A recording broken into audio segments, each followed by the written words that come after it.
आइए हम आज के अपने आराधना को शुरू करेंगे। हे सारी पृथ्वी के लोगों, यहोवा का जय जयकार करो, आनंद से यहोवा की आराधना करो, जय जयकार के साथ उसके सन्मुख आओ।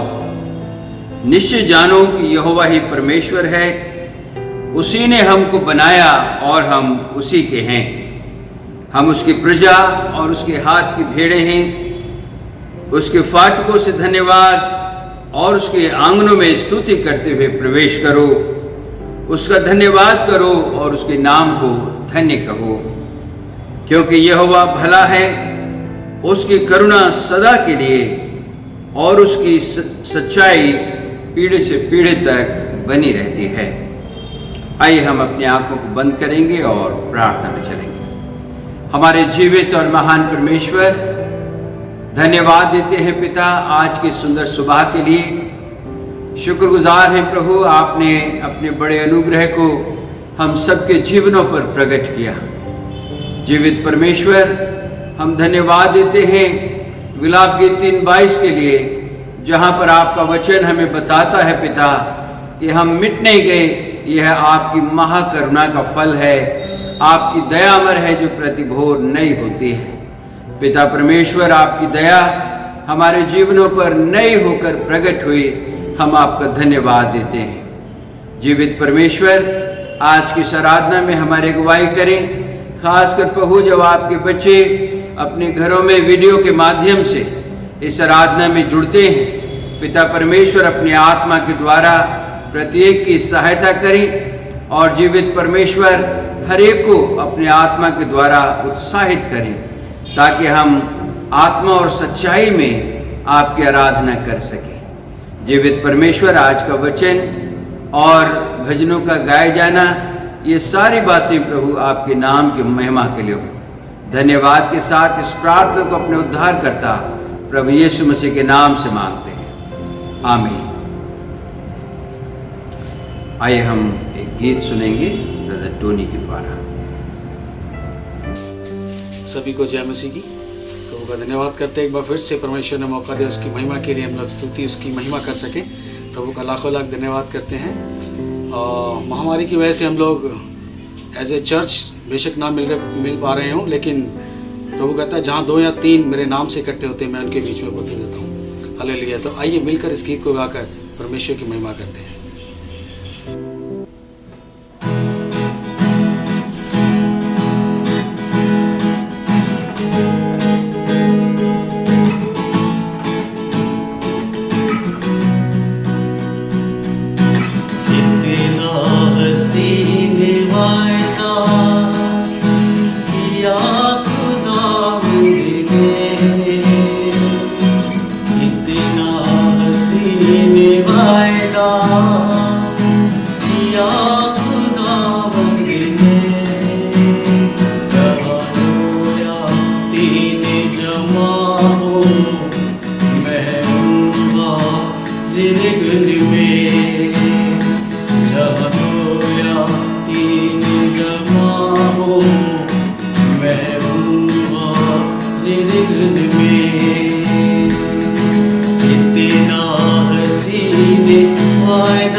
हर दिल में आना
में चूमूं,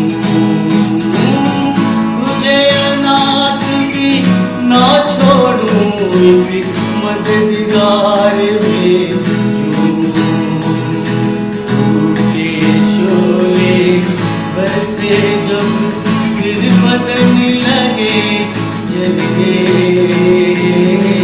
टूटे शोले बरसे जब फिर बदन लगे जलने,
आइए हम आज के वचन के लिए, आज के मनन के लिए जो वचन लिया है उस वचन में चलेंगे।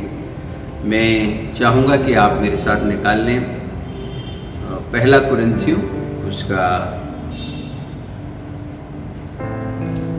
15 अध्याय और उसके 57 और 58, 57 और 58 पद जो है मैं आपके लिए पढ़ूँगा।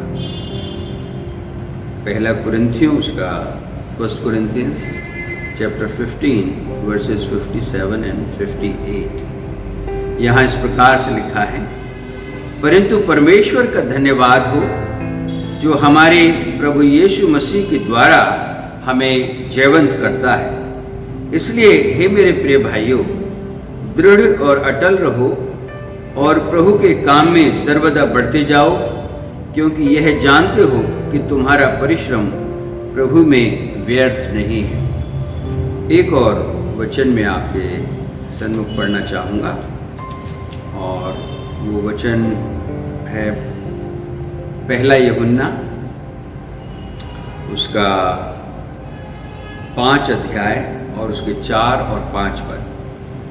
1 John chapter 5 verses 4 and 5। यहाँ इस प्रकार से लिखा है, आप मेरे साथ निकाल लें पहला यूहन्ना उसका 5 अध्याय उसके 4 और 5 पद। क्योंकि जो कुछ परमेश्वर से उत्पन्न हुआ है वह संसार पर जय प्राप्त करता है, और वह विजय जिससे संसार पर जय प्राप्त होती है वह हमारा विश्वास है। संसार पर जय पाने वाला कौन है? केवल वह जिसका ये विश्वास है कि यीशु परमेश्वर का पुत्र है। प्रिय जीजू, यहाँ पर हम आज जो देखेंगे इन दोनों जगहों से जो वचन आपके सन्मुख पढ़े गए हैं वो विक्ट्री थ्रू क्राइस्ट, मसीह के द्वारा विजय, ये बात हम आज देखेंगे। क्योंकि हमारे जीवनों में, मनुष्य के जीवन में ये बात बहुत मायने रखती है कि हम अपना जीवन कैसे जी रहे हैं। हमारा जो जीवन है उसमें वो शांति है या वो प्रेम है या वो एकता है जो परमेश्वर हमें देता है। क्या हम उस विजय को जो परमेश्वर ने हमें दी है, एक ऐसा जीवन जो विजय जीवन के समान है, जो विजय योद्धा के समान उस जीवन को जीते हैं, तो क्या हम अपने जीवन को एक विजयी जीवन के रूप में जी रहे हैं? क्योंकि परमेश्वर ने अपने पुत्र प्रभु यीशु मसीह को इसीलिए भेजा मेरे प्रियजनों कि हम एक विजयी जीवन जिए, हताश निराश जीवन नहीं, परंतु एक विजयी जीवन हम जिए। और आज वो जो विजयी जीवन है वो कैसे संभव है, आज हम उसी बात पर चर्चा करेंगे। वो जो विजय जीवन हम कैसे जी सकते हैं। जैसा मैंने बताया कि मसीह के द्वारा विजय जीवन में आपका ध्यान अभी जो वचन पढ़ा गया पहला कुरिन्थियों उसका 15 अध्याय और उसके 57 पद की ओर लाना चाहूँगा। यहाँ पर लिखा है, परंतु परमेश्वर का धन्यवाद हो जो हमारे प्रभु यीशु मसीह के द्वारा हमें जयवंत करता है। परंतु परमेश्वर का धन्यवाद हो जो हमारे प्रभु यीशु मसीह के द्वारा हमें जयवंत करता है। तो मेरे प्रियजनों, यहाँ पर पौलुस बड़े साफ रीति से इस बात को हमें बताते हैं कि हमारा जो विजय है, हमारा जो जयवंत जीवन है वो मसीह के द्वारा है। यहाँ लिखा है जो हमारे प्रभु यीशु मसीह के द्वारा हमें जयवंत करता है। तो हमारी जो विजय है, हमारा जो विजयी जीवन है, जो जयवंत जीवन है मेरे प्रियजनों, वो मसीह में छिपा हुआ है, प्रभु यीशु मसीह में है। और आज हम इन बातों को आज देखेंगे कि हम कैसे ये जो मसीही जीवन है उसमें क्या चीज़ें हैं जो हम स्मरण रख सकते हैं। पहली बात जो यहाँ पर हम देखेंगे मेरे प्रियजनों, 3 बातें हैं आज जो हम देखेंगे। एक मसीह में एक जयवंत जीने के लिए जो ज़रूरी बातें हैं, उसमें पहली बात है कि मसीही जीवन जो है, जयवंत जीवन मसीह में, वो विश्वास के बगैर नहीं हो सकता है। विश्वास के द्वारा ही मसीह में ये जयवंत जीवन संभव है। मैं आपका ध्यान पहला यूहन्ना उसका 5 अध्याय और उसके 4 पद की ओर लाना चाहता हूँ। यहाँ पर इस प्रकार लिखा है, क्योंकि जो कुछ परमेश्वर से उत्पन्न हुआ है वह संसार पर जय प्राप्त करता है, और वह विजय जिससे संसार पर जय प्राप्त होती है हमारा विश्वास है। क्योंकि जो कुछ परमेश्वर से उत्पन्न हुआ है। मेरे प्रियजनों, यदि हम मसीह में एक जयवंत जीवन जीना चाहते हैं तो हमें परमेश्वर से उत्पन्न होना जरूरी है। परमेश्वर से जब हम उत्पन्न होते हैं तो हम एक नई सृष्टि बन जाते हैं। बाइबल हमें बताती है अब जो मसीह यीशु में हैं वह नई सृष्टि है। देखो पुरानी बातें जाती रहीं और सब कुछ नया हो गया। मेरे प्रियजनों, ये बात अगर मैं आपको बताना चाहूं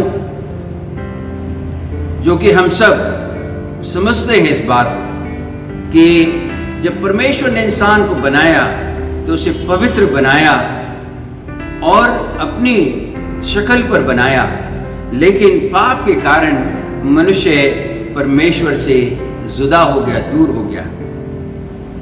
अब पाप एक ऐसी वस्तु थी, एक ऐसी चीज थी मनुष्य और परमेश्वर के बीच में जिसने मनुष्य और परमेश्वर को अलग कर दिया। और मेरे प्रियजनों, बाइबल इस बात को बताती है कि आत्मिक रीति से मनुष्य जो है वो मर गया, क्योंकि जो आत्मिक है अर्थात परमेश्वर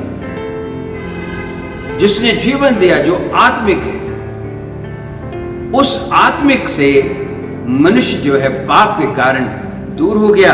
और इस वजह से जो है मनुष्य जो है अब वो अपने आत्मिक जीवन में मरा हुआ था। इसलिए मेरे प्रियजनों, यदि मनुष्य परमेश्वर के उस विजय को प्राप्त करना चाहता है जो यीशु मसीह में है, तो सबसे पहले उसे मसीह में नए सिरे से उत्पन्न होने की आवश्यकता है। मैं आपका ध्यान यूहन्ना उसका 1 अध्याय और उसके 12वें पद की ओर लाना चाहूंगा।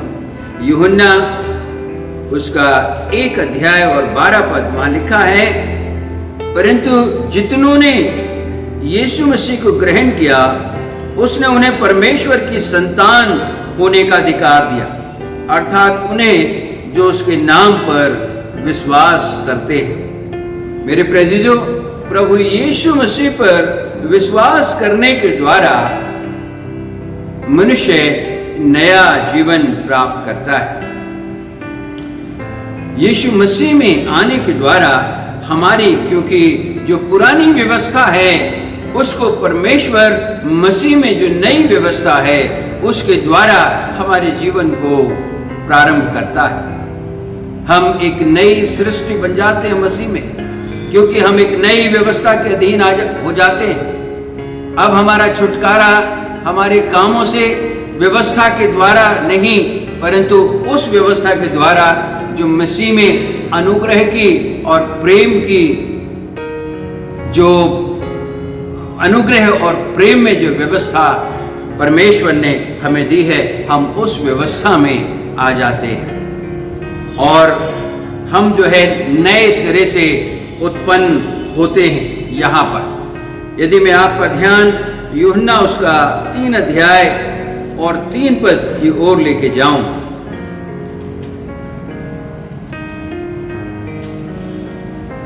यूहन्ना उसका 3 अध्याय 3 पद, जहां इस प्रकार से लिखा है, यीशु ने उसको उत्तर दिया, मैं तुझसे सच सच कहता हूं, यदि कोई नए सिरे से ना जन्मे तो परमेश्वर का राज्य देख नहीं सकता।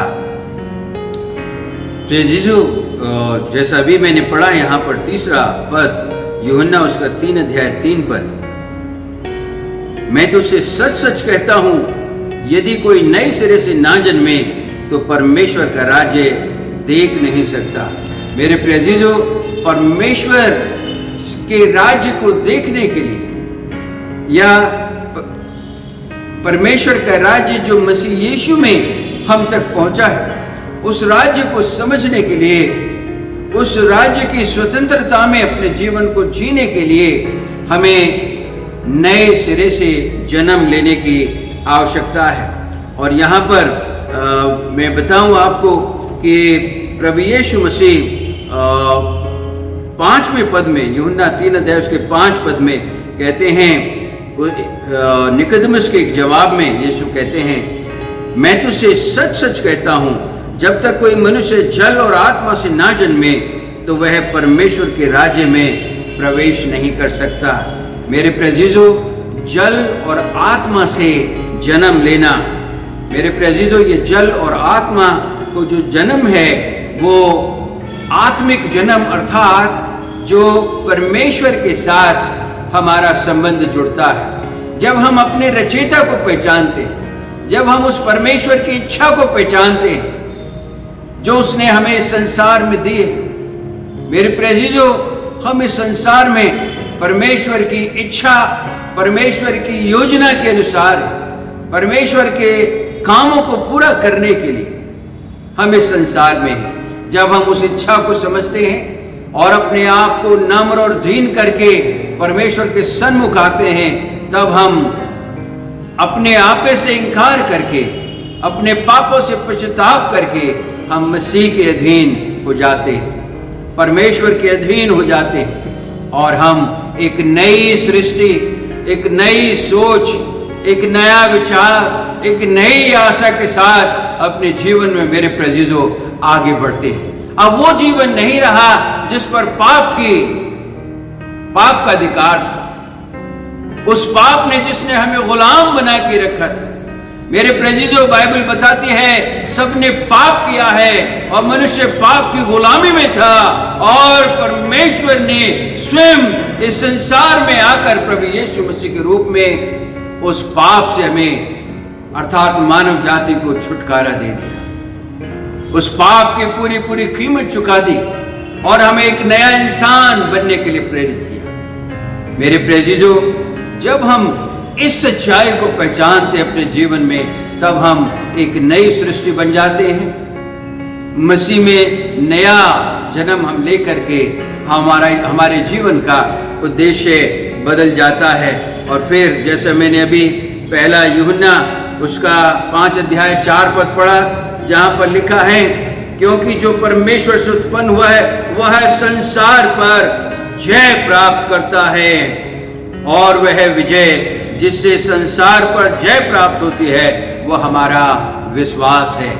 मेरे प्रिय अजीजों, ये हमारा विश्वास मसीह को जान लेना, उसकी मृत्यु को समझ लेना, उसकी योजना को समझ लेना, उसके कामों को समझ लेना, ये हमारा विश्वास है मेरे प्रिय अजीजों। और ये विश्वास जो है, इसके द्वारा हम संसार पर विजय प्राप्त करते हैं।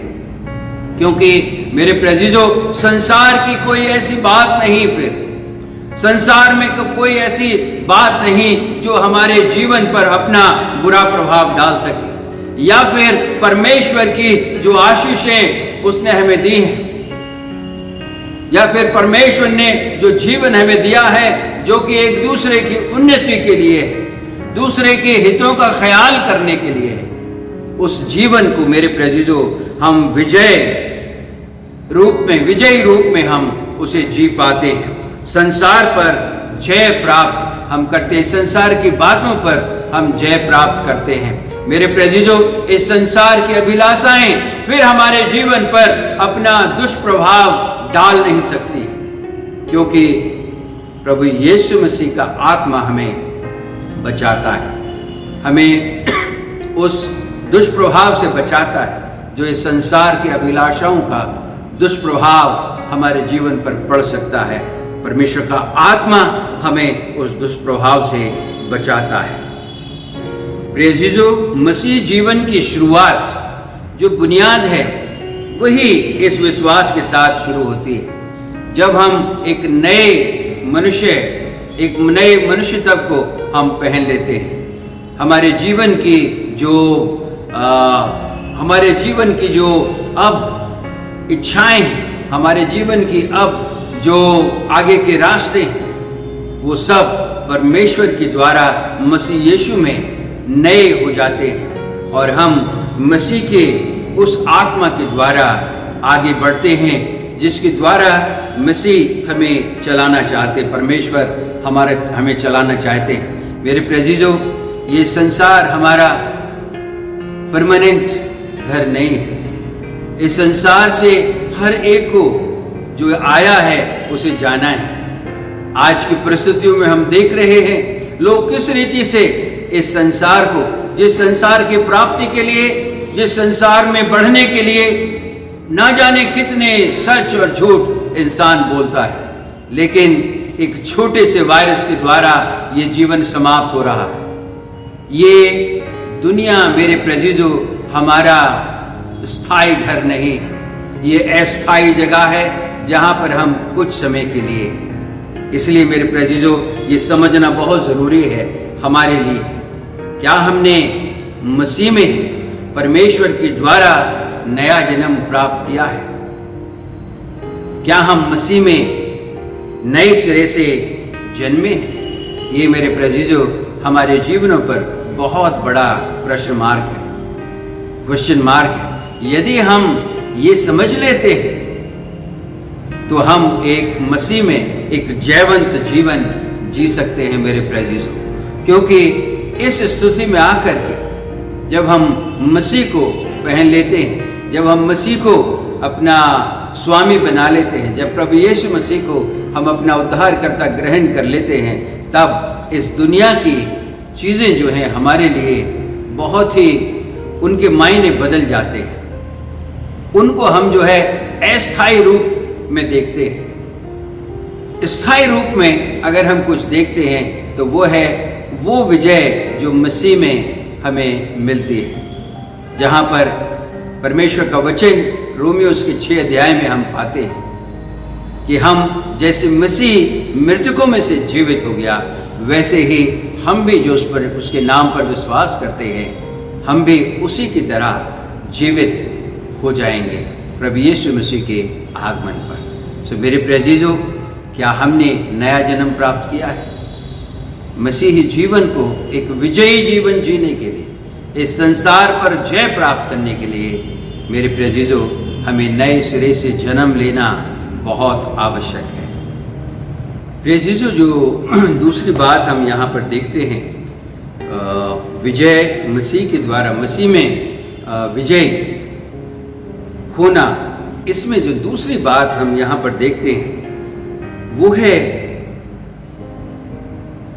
मसीह में अगर हमारी विजय हमने सुनिश्चित की है विश्वास के द्वारा, जो मसीह को जानने के द्वारा, मसीह को समझने के द्वारा हमें मिलता है, मसीह को अपना उद्धारकर्ता ग्रहण करने के द्वारा, तो फिर हमारे जीवन में भय नहीं है। मेरे प्रिय अजीजों, आज अगर मैं इस बात को आपके सम्मुख रखूं तो मनुष्य आज बहुत ही भय के साए में अपने जीवन को जी रहा है, और उसका कारण है क्योंकि भय जो है वो मनुष्य के जीवन में अनिश्चितता लेके आता है, अनस्टेबिलिटी लेकर के आता है, जो इंसान ये नहीं सोच पाता उसमें कि मैं आगे बढ़ रहा हूं तो क्या मेरा बढ़ना आगे सेफ है।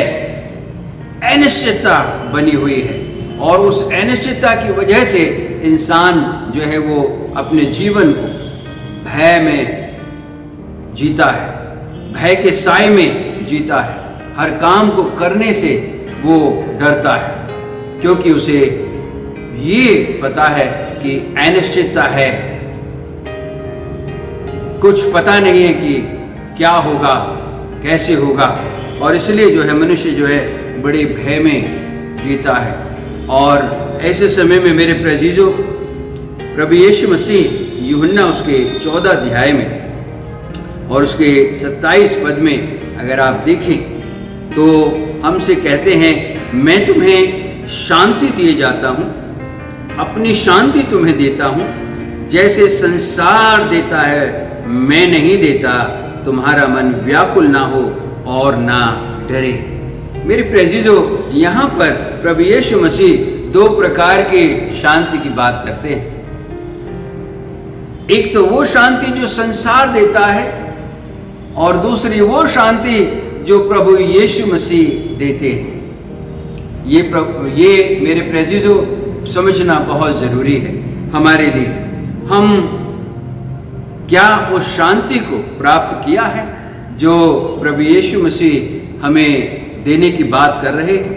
यहाँ पर वो कहते हैं, मैं तुम्हें शांति दिए जाता हूँ। जब चेलों ने कहा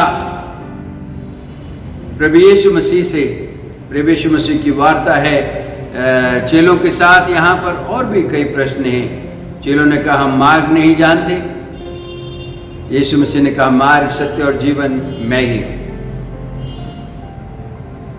यहाँ पर प्रभु यीशु मसीह उनसे कहते हैं कि मैं तुम्हें अपनी शांति दिए जाता हूँ, अपनी शांति तुम्हें दिए जाता हूँ। मेरे प्रिय अजीजों, परमेश्वर की अलौकिक शांति, वो शांति जो हमें इस संसार के भय से मुक्त करती है। इस संसार की शांति जो है वो क्षणिक है, क्योंकि ये संसार जो है वो अस्थिर है, क्योंकि ये संसार जो है उसकी जो अपनी, वो हमेशा हमेशा ये संसार नहीं रहेगा मेरे प्रिय अजीजों।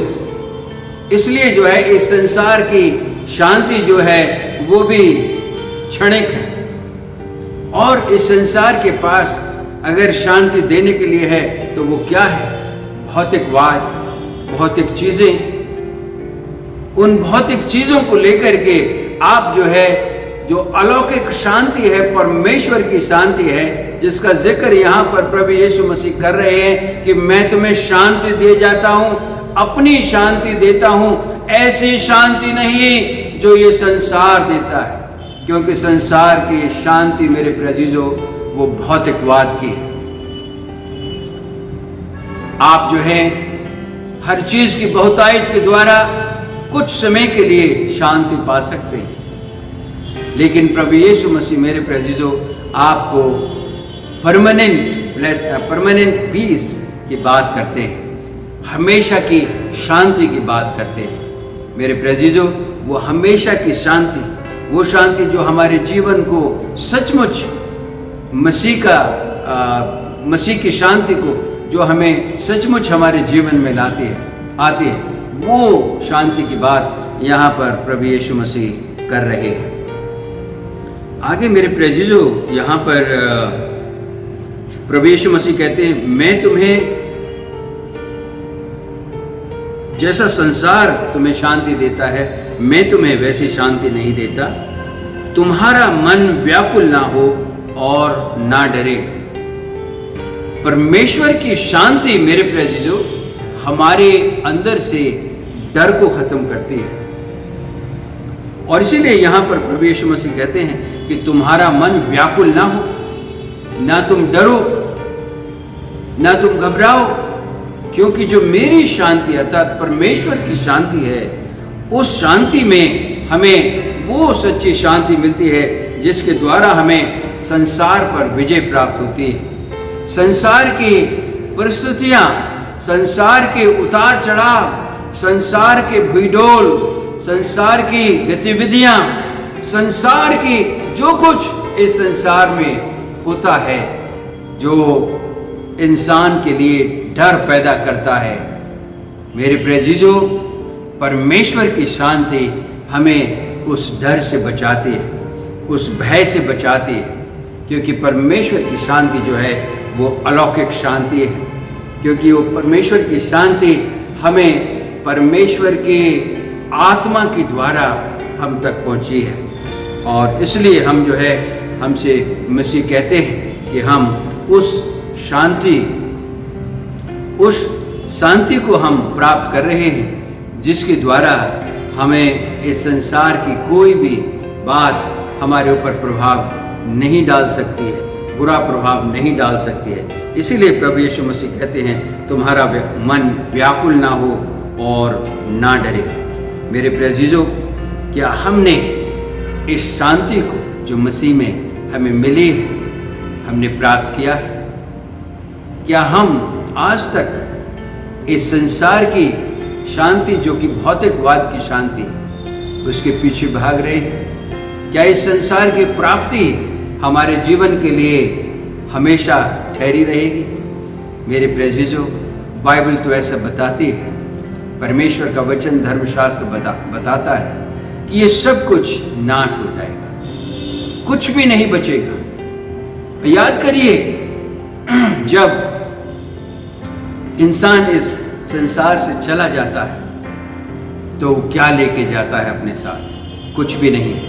मेरे प्यारे परमेश्वर में, अपने रचयिता में, अपने बनाने वाले में हमने जो भरोसा किया, विश्वास किया, उसके द्वारा जो हमने शांति पाई, उसके सिवाय हमारे साथ कुछ नहीं जाता है। जो कुछ इस संसार में हमने कमाया पाया, वो सब यहीं रह जाता है। अगर जाते हैं तो सिर्फ परमेश्वर की सच्चाई जो हमने ग्रहण की है, और उस सच्चाई के द्वारा हमने जो अपना जीवन मानव जाति के उत्थान के लिए जिया है, हमने जो एक दूसरे की उन्नति के लिए जिया है, वो हमारे साथ चाहता है। मेरे प्यारे क्या हमने ये शांति जो मसीह की शांति है, परमेश्वर की शांति, उस शांति को प्राप्त किया है? ये हमारे जीवन के लिए मेरे प्यारे एक प्रश्न है जिस पर हमें गंभीरता से विचार करना चाहिए। प्रिय जीजो, जो तीसरी बात हम यहाँ देखते हैं, मसीह के द्वारा विजय में, मसीह के द्वारा जयवंत जीवन में जो तीसरी बात हम देखते हैं वो है कि मसीह में जो ये विजय हमें प्राप्त हुई है, वो हमारे जीवन को भविष्य के विषय में, फ्यूचर के विषय में हमारी अगुवाई करता है, हमारे भविष्य के लिए अगुवाई करता है। ये जो जयवंत जीवन है, ये जो विश्वास है जिसके द्वारा ये जयवंत जीवन हमें मिला है, जिसके द्वारा हमें वो अलौकिक शांति मिली है, ये विश्वास जो है हमें हमारे भविष्य की अगुवाई करता है। यहाँ पर अगर मैं यूहन्ना उसके 16 अध्याय और उसके 13 पद को आपके सामने पढ़ूं तो वहाँ इस प्रकार से लिखा है, परंतु जब वह अर्थात सत्य का आत्मा आएगा तो तुम्हें सब सत्य का मार्ग बताएगा, क्योंकि वह अपनी ओर से ना कहेगा परंतु जो कुछ सुनेगा वही कहेगा और आने वाली बातें तुम्हें बताएगा। मेरे प्रेजीजो, यहाँ पर परमेश्वर प्रभु यीशु मसीह हमसे कहते हैं, परंतु जब वह अर्थात सत्य का आत्मा आएगा तो तुम्हें सब सत्य का मार्ग बताएगा। सत्य का आत्मा आएगा तो वो हमें सत्य का मार्ग बताएगा। मेरे प्रियजनों, जैसा मैंने अभी यूहन्ना उसके 14 अध्याय 6 पद को बताया कि प्रभु यीशु मसीह ने अपने चेलों के जवाब में, जब चेलों ने कहा, चेलों के प्रश्न के जवाब में, जब चेलों ने प्रभु यीशु मसीह से पूछा तू कहाँ जाता है, हमें नहीं मालूम, प्रभु यीशु मसीह ने कहा मार्ग सत्य और जीवन मैं ही हूँ। मार्ग सत्य और जीवन मैं ही हूँ।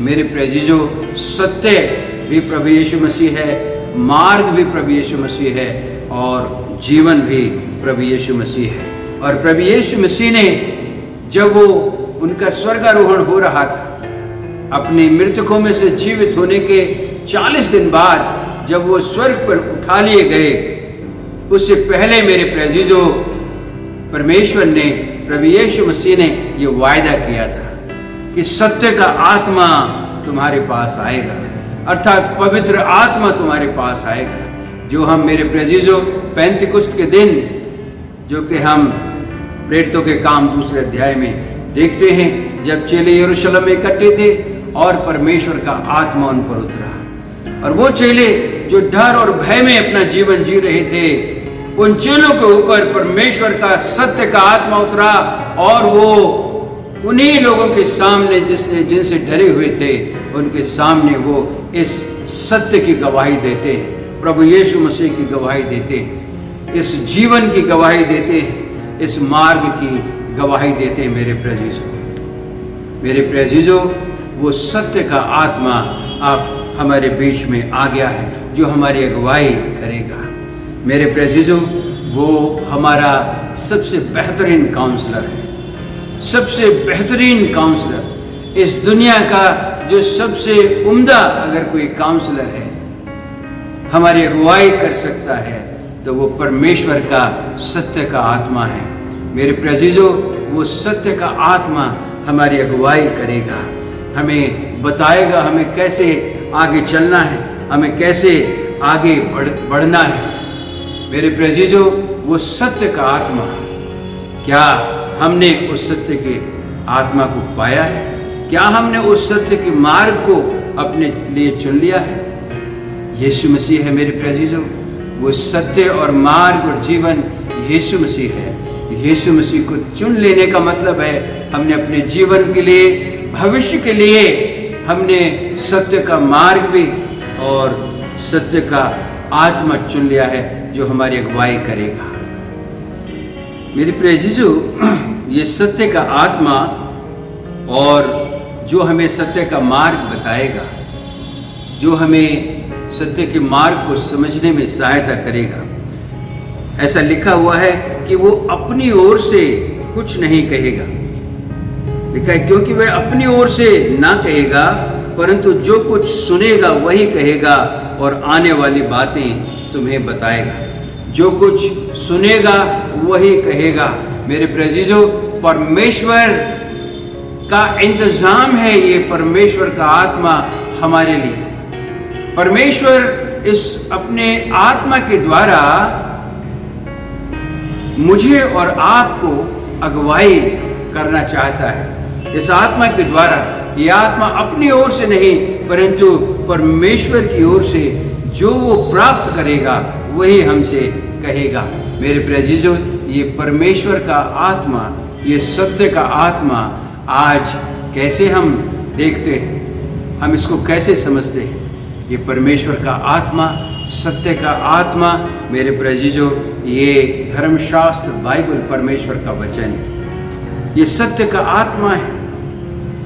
ये सत्य के मार्ग को हमें बताता है। इसके पढ़ने के द्वारा, इसको समझने के द्वारा हमें अपना मार्ग पता चलता है। आगे वो कहता है आने वाली बातें तुम्हें बताएगा, भविष्य में जो कुछ होना है वो बताएगा। मेरे प्रियजनों, हजारों साल पहले जो भविष्यवाणियां परमेश्वर के पवित्र वचन धर्मशास्त्र में हुई, वो आज पूरी हो रही है। आज जो कुछ हम देख रहे हैं, ये महामारी, अर्थक्वेक्स, लड़ाइयां, ये सारी चीजें जो हैं परमेश्वर का वचन पहले से बता चुका है। टिड्डियों का आना, फसलों का नाश करना, ये सब कुछ परमेश्वर का वचन मेरे प्रियजनों हमें बताता है।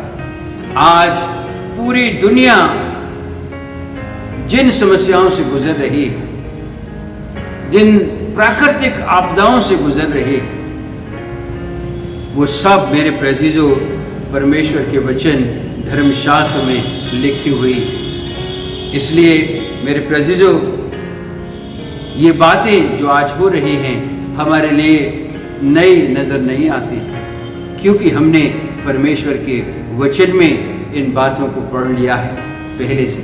इस वचन के द्वारा हमने जान लिया है। मेरे प्रियजनों, ये परमेश्वर का वचन, इसको पढ़ने के द्वारा मेरे प्रियजनों हमें जीवन मिलता है। इसको पढ़ने के द्वारा हम ज्ञान प्राप्त करते हैं। इसको पढ़ने के द्वारा हमारे भविष्य में आने वाली ऐसी चुनौतियां जो हमारे जीवन को किसी प्रकार की तबाही में ले जा सकती है, अगर हम इस वचन को पढ़ते हैं तो मेरे प्रियजनों, ये वचन हमें उन सब ऐसी बातों से बचाता है। मेरे प्रियजनों, इस वचन के द्वारा हमारी अगुवाई होती है। इस वचन के द्वारा हमें सत्य का मार्ग मिलता है, जिस पर हम चलते हैं और अपने जीवन को धन्य बनाते हैं। ना सिर्फ हम अपने लिए अपने जीवन को धन्य बनाते हैं, परंतु हम दूसरों के लिए भी आशीष का कारण बन जाते हैं। मेरे प्रियजनों, क्या हमने अपने भविष्य के लिए इस वचन के द्वारा परमेश्वर की इच्छा जानी? हम कई बार अपने भविष्य की चिंता बहुत ज्यादा करते हैं। अपने भविष्य के लिए हम सुनिश्चित करने के लिए, अपने भविष्य को सुनिश्चित करने के लिए हम पता नहीं कितनी धोखा, कितना झूठ, कितना फसाद, कितनी बातें हम ऐसे करते हैं जिनके द्वारा हम अपने जीवन को सोचते हैं कि बेहतर बना लेंगे। लेकिन मेरे प्रियजनों, परमेश्वर का वचन मुझे और आपको बताता है, इसमें कोई शक नहीं है मेरे प्रियजनों कि ये संसार में हमें बहुत सी ऐसी चीज़ों का सामना करना पड़ेगा, चुनौतियों का सामना करना पड़ेगा, जो हमारे जीवन में हमारे भविष्य को धुंधला करना चाहते हैं। उस भविष्य को, उस भविष्य की आशा को जो मसीह में हमें प्राप्त होती है, उसे धुंधला करना चाहेंगे। लेकिन मेरे प्रियजनों, याद रखें, ये वचन जब हमारे सामने रहेगा, ये वचन जब हमारे सोच और विचारों में रहेगा, यह हमें उस धुंधलाहट से बचाएगा। और जीवित परमेश्वर मेरे प्रियजनों हमारी अगुवाई करेगा। ये सत्य का आत्मा हमारी अगुवाई करेगा, सत्य के मार्ग में हमें चलाएगा, और हम अपनी हानि उठा करके हम आगे बढ़ेंगे और परमेश्वर की महिमा करने के योग्य ठहरेंगे। सो मेरे प्रियजनों, मसीह में जो जयवंत जीवन है, उसे अगर हमें जीना है तो ये तीन बातें, जैसा अभी हमने देखा, हमारा विश्वास जो मसीह यीशु में है, और वो एक नए जीवन की शुरुआत के साथ आता है। यदि हमारा जीवन परिवर्तित नहीं हुआ है, बदला नहीं है, तो ये विश्वास हमको नहीं मिला है मेरे प्रियजनों। हमारे अगर हमें ये विश्वास जो विजयी बनाता है, हमें इस संसार पर जय प्रदान करता है, तो ये वो विश्वास है जो हमारे जीवन के बदलने के द्वारा हम तक पहुंचा है, नए जन्म के साथ हमको मिला है। और दूसरी बात कि जो भय है, अनिश्चितता का जो भय है, माहौल है, फियर है, उसको ये विश्वास ख़त्म करता है, हमें जो है परमेश्वर की शांति में देता है, जिसमें हम अपना जीवन परमेश्वर की महिमा के लिए जी सके। और आखिरी बात जो हमने अभी देखी वो ये कि हमारे भविष्य के लिए वो सत्य का मार्ग हमें बताता है। मेरे प्रिय जीजों, आइए हम उस प्रभु की ओर देखें जिसने हमें अपनी मृत्यु के द्वारा ये जयवंत जीवन दिया है। प्रभु इन वचनों के द्वारा आप सबको आशीष देवे। आइए अब हम एक गीत सुनेंगे ब्रदर टोनी के द्वारा। धन्यवाद इस सुंदर वचन के लिए प्रभु के दास के द्वारा दिया गया। आइए एक और गीत को गाकर हम लोग परमेश्वर की महिमा करें, मिलकर ताली बजाकर इस गीत को हम लोग गाएंगे।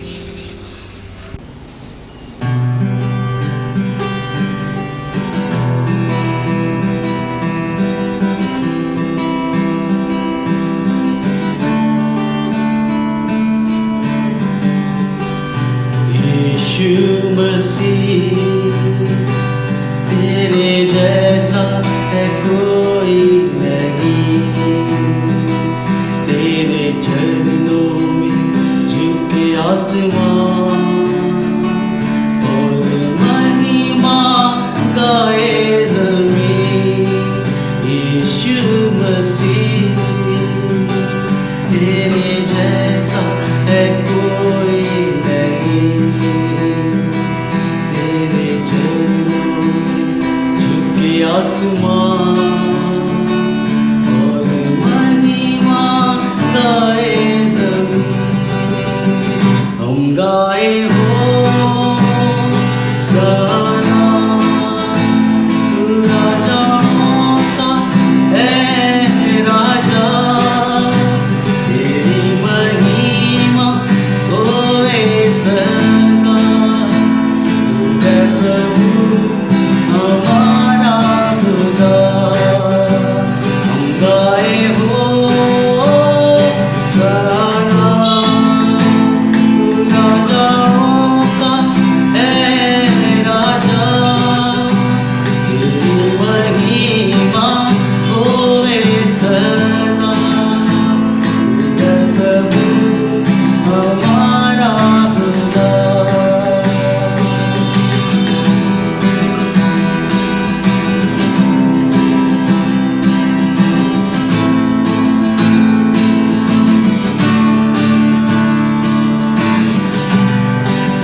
प्यारे पिता, तूने हमसे इतना प्यार किया, हमें पापों से छुड़ाने को अपने बेटे को कुर्बान किया। प्यारे पिता, तूने हमसे इतना प्यार किया, हमें पापों से छुड़ाने को अपने बेटे को कुर्बान किया। हम गाए हो सना, तू राजाओं का है राजा, तेरी महिमा होवे सदा। तू है प्रभु हमारा खुदा। हम गाए हो सना, तू राजाओं का है राजा, तेरी महिमा होवे सदा। तू है प्रभु हमारा खुदा। तू है प्रभु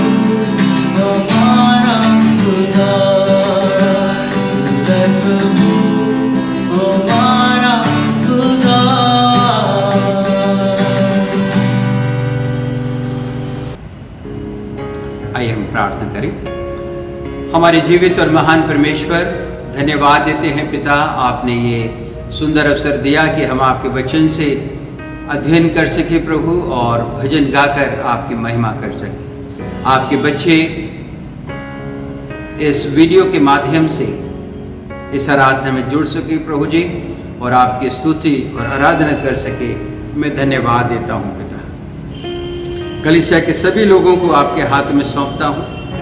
प्रार्थना करता हूँ प्रभु, अपने बच्चों की अगुवाई करें, अपने आत्मा के द्वारा प्रभु जी तमाम प्रकार के भय से और दुखों से बचाएं पिता। और जीवित परमेश्वर, अपने भविष्य को आप में, जैसा आपका वचन हमने अभी सुना है पिता परमेश्वर, कि आपके वचन के द्वारा, आपके सत्य के आत्मा के द्वारा जो आपका वचन है, उसके द्वारा प्रभु हम अपने भविष्य को सुनिश्चित कर सकते हैं। जीवित पिता परमेश्वर, मैं शुक्रगुजार हूँ प्रभु कि आपका वचन, सत्य का वचन, हमें भविष्य के लिए वो आशा प्रदान करता है जिसमें हम उस अलौकिक शांति में, जो ये संसार नहीं देता परंतु आपके द्वारा ये अलौकिक शांति मिली है, उसमें प्रभु हम आगे बढ़कर आपकी महिमा कर सकते हैं और बहुतों के लिए छुटकारे का कारण बन सकते हैं। मेरे पिता परमेश्वर, मैं प्रार्थना करता हूँ कलीसिया के सभी लोगों के लिए, सब पर आपका अनुग्रह बना रहे। खासकर पिता परमेश्वर, मैं प्रार्थना करता हूँ प्रभु मिस्टर एम्ब्रोस के परिवार के लिए पिता, जैसा कि अचानक से मिस्टर एम्ब्रोस, उनका जीवन समाप्त हो गया पिता, और वो उनका शरीर जो मिट्टी में से बनाया गया था, मिट्टी में चला गया है पिता। लेकिन जीवित परमेश्वर, उनका परिवार जो पीछे रह गया है, उन सबको अपनी शांति दे पिता। जीवित परमेश्वर, उन सबको अपनी शांति के द्वारा, जो इंसान नहीं, ये संसार नहीं, परंतु प्रभु आपका वचन देता है, उस शांति में से प्रभु आप उनको दें, ताकि जीवित परमेश्वर वो इस बड़े लॉस को सह सकें। पिता परमेश्वर, मैं प्रार्थना करता हूँ उन सभी लोगों के लिए जो बीमार हैं। खासकर मेरी प्रार्थना है प्रभु मिस्टर संजय के लिए। जीवित परमेश्वर, जो तकलीफ है उनको आप स्वर्ग से देख रहे हैं पिता परमेश्वर। उनकी पत्नी का भरोसा जो प्रभु आपके ऊपर लगा हुआ है, जीवित परमेश्वर, जिस प्रकार से बीमारियां उनको लगी हैं वो बहुत ही ज़्यादा प्रभु प्राण घातक हैं। लेकिन प्रभु हम जानते हैं कि आप हमें हर परिस्थिति से संभालने के योग्य परमेश्वर। मेरी प्रार्थना है प्रभु भाई संजय के ऊपर दया करें, वो जल्दी से स्वस्थ होकर के प्रभु अपने बच्चों के पास आ सके। मेरी प्रार्थना है प्रभु अपनी कलीसिया के उन सभी बुजुर्ग लोगों के लिए जो पिता बहुत बुजुर्ग हैं, और ऐसे में पिता ज़रूरत है आपकी इम्यूनिटी की प्रभु। आप उनके इम्यून सिस्टम को प्रभु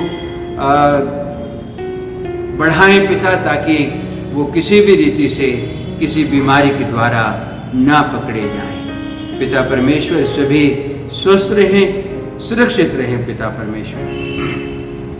जीवित पिता परमेश्वर, मैं प्रार्थना करता हूँ सिस्टर जया की बेटी डॉली के लिए। जीवित परमेश्वर, आपकी आत्मा की अगुवाई उसके जीवन पर मैं चाहता हूँ। जीवित परमेश्वर, भविष्य में हम धन्यवाद देते हैं पिता कि आपका वचन हमें सिखाता है प्रभु कि हम अपने भविष्य को आपके हाथों में दे दें। पिता परमेश्वर, आप डॉली के जीवन पर अपनी आशीषों को उंडेलें पिता, और भविष्य के लिए प्रभु जी आप उनके हर उस ज़रूरत का इंतज़ाम करें प्रभु जो उनके जीवन के लिए ज़रूरी है। पिता परमेश्वर, मैं अपने देश के लिए प्रार्थना करता हूँ प्रभु अनुग्रह करें हमारे देश में पिता परमेश्वर, जबकि बहुत ज़्यादा अभी कोरोना वायरस का प्रकोप है। जीवित परमेश्वर, अनुग्रह करें, दया करें पिता परमेश्वर, और होने दें पिता कि हमारा देश प्रभु जी, हमारे देशवासी पिता परमेश्वर सभी स्वस्थ रहें, सुरक्षित रहें पिता। और जिस प्रकार से प्रभु जी इस वायरस से बचना है पिता, उसके लिए प्रभु जी जो कुछ भी ज़रूरी है पिता, उसे बड़े ध्यान में रखते हो, क्योंकि जीवन बहुत ही बहुमूल्य है। ये जीवन एक बार परमेश्वर ने हमें दिया है आशीष के रूप में, इसकी देखरेख करना बहुत ज़रूरी है। जो लोग ऐसा जीवन जी रहे हैं, जो लोग गंभीरता से उन चीज़ों को नहीं ले रहे हैं जो इस वायरस को फैलने से रोक सकते हैं, उन चीज़ों पर ध्यान नहीं दे रहे हैं, पिता परमेश्वर मेरी प्रार्थना है उन्हें बुद्धि ज्ञान समझ दें, ताकि पिता परमेश्वर जो जीवन दिया है उसे अपने लिए भी संभालें और दूसरों के लिए भी प्रभु इस वायरस को फैलाने का कारण ना बने। पिता परमेश्वर हमारे देश को आशीषित करें। पिता, किसी भी प्रकार की कोई भी चिंता की बात ना रहे प्रभु। पिछले दिनों जैसा हमने सुना पिता, चाइना बॉर्डर पर प्रभु जी, चाइना ने जो कुछ किया, पिता परमेश्वर मेरी प्रार्थना है हमारे बॉर्डर्स को अपने स्वर्गदूतों की निगरानी में प्रभु जी सील करें। पिता परमेश्वर, कोई भी व्यक्ति जो हमारे देश को क्षति पहुंचाना चाहता है, नुकसान पहुंचाना चाहता है, हमारे जवानों को नुकसान पहुंचाना चाहता है, पिता परमेश्वर आपके फरिश्ते प्रभु जी उनकी देखरेख करें पिता। और पिता परमेश्वर किसी भी रीति से कोई भी प्रभु जो हमारे देश की बुराई चाहता है, जो हमारे देश के पिता परमेश्वर नुकसान करना चाहता है, वो किसी भी रीति से ना करने पाए। पिता परमेश्वर, मैं अपने देश की सभी उन तमाम लोगों को जो सरकार में नुमाइंदे हैं पिता, जिनके पास अधिकार हैं, पिता परमेश्वर मेरी प्रार्थना है उन सबको ज्ञान बुद्धि समझ दें पिता, और उन्हें दें प्रभु सभी आपके सन्मुख अपनी जो भी उनके ड्यूटीज़ हैं पिता, जो भी उनके कार्य हैं पब्लिक के प्रति, उन सब को ईमानदारी से करें और सब पिता परमेश्वर स्वस्थ रहें, सुरक्षित रहें, ऐसी प्रार्थना प्रभु आपसे करते हैं।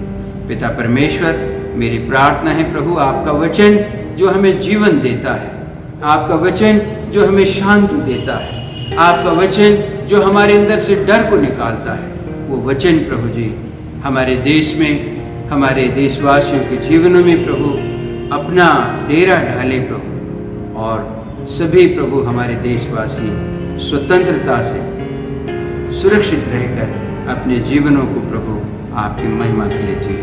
धन्यवाद के साथ इस प्रार्थना को अपने उद्धारकर्ता प्रभु यीशु मसीह के नाम से मांगते हैं, आमीन। आशीष वचन प्राप्त करें। अब हमारे परमेश्वर पिता का प्रेम, मसीह यीशु का अनुग्रह, पवित्र आत्मा की सहभागिता हम सब के साथ अब से लेकर हमेशा हमेशा तक होती रहे, आमीन। आप सबको जय मसीह की। आप सब स्वस्थ रहें, सुरक्षित रहें, परमेश्वर की उपस्थिति आपके जीवनों में बनी रहे।